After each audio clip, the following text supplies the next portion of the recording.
بسم اللہ الرحمن الرحیم۔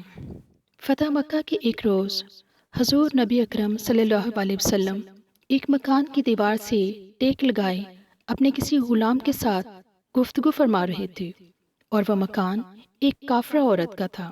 اس نے جب حضور صلی اللہ علیہ وسلم کی آواز مبارک سنی تو بغض اور حسد کی وجہ سے اپنے مکان کی کھڑکیاں بند کر لیں تاکہ آپ صلی اللہ علیہ وسلم کی آواز مبارک اسے سنائی نہ دے۔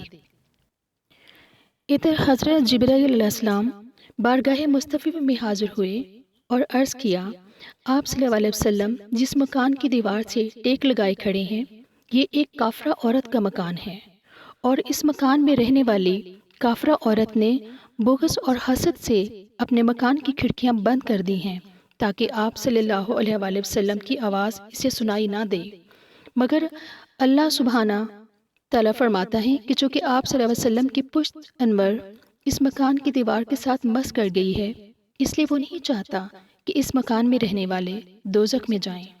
اے محبوب صلی اللہ علیہ وآلہ وسلم، اس کافرہ نے اپنے مکان کی کھڑکیوں کو بند کیا اور ہم نے اس کی دل کی کھڑکیوں کو کھول دیا ہے۔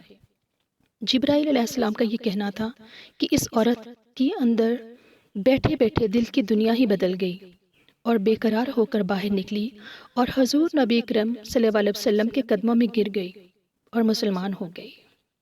جدھر جدھر بھی گئے کرم ہی کرتے گئے، کسی نے مانگا نہ مانگا، جھولیاں بھرتے گئے۔ سبحان اللہ، ماشاء اللہ۔ ہماری ویڈیو اچھی لگی ہے تو لائک کیجئے، شیئر کیجئے۔ چینل پر نئے ہیں تو ہمارے چینل کو سبسکرائب کیجئے، بیل آئیکن کو پریس کر دیں تاکہ ہماری آنے والی ہر نئی ویڈیو سب سے پہلے آپ تک پہنچے۔ اپنا بہت سارا خیال رکھیے، دعاؤں میں یاد رکھیے، خوش رہیں، ہمیشہ آباد رہیں۔ اگلی ویڈیو تک کے لیے اللہ حافظ۔